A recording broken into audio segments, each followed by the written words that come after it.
Hi, I'm Dave Balkan of Balkan Sewer and Water Main Service. I'm doing an in-house training tutorial here. It's going to be a series of short videos pertaining to soldering copper.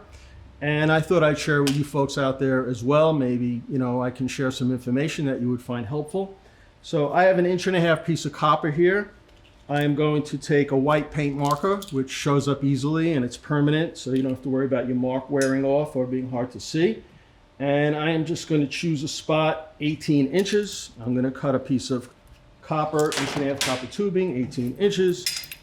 I'm going to lock it in my vise. And this short video is just going to have to do with after you cut copper, before you clean it, before you prepare it.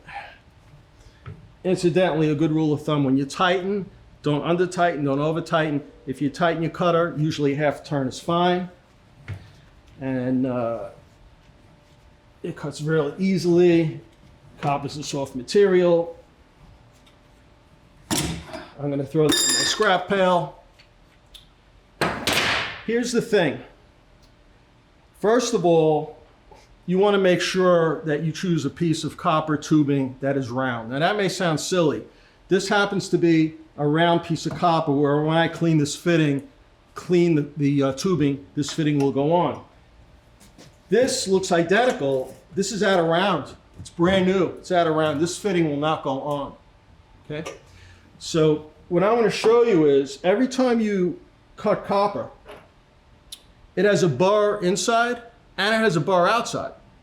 Now, the burr inside, you have to clean that off because as water flows through, it will create turbulence, and the experts say that will wear out your plumbing prematurely.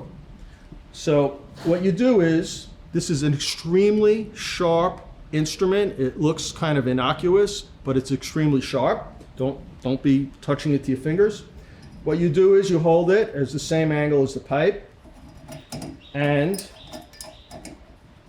you can see it is literally slicing off the excess copper.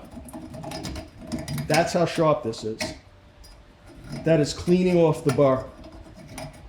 Now, ideally when you're doing this, you really don't want it in a vise because the scraps of copper are going into the pipe.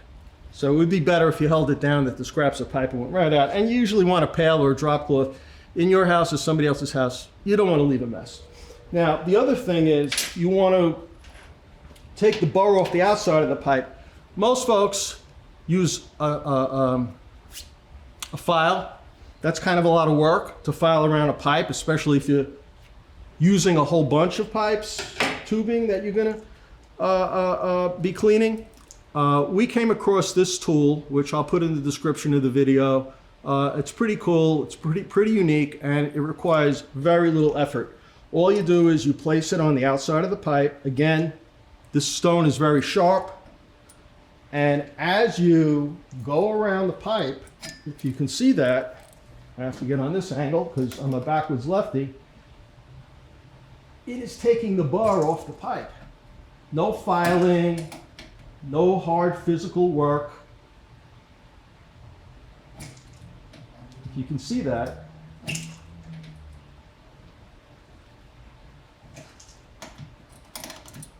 and now your pipe is prepped.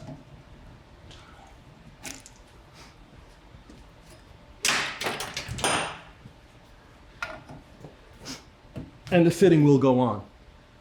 If you don't deburr it, you'll have a hard time getting your fitting on. And if you don't check that your pipe is perfectly round, then you're going to be doing an awful lot of filing, which is just wasted time.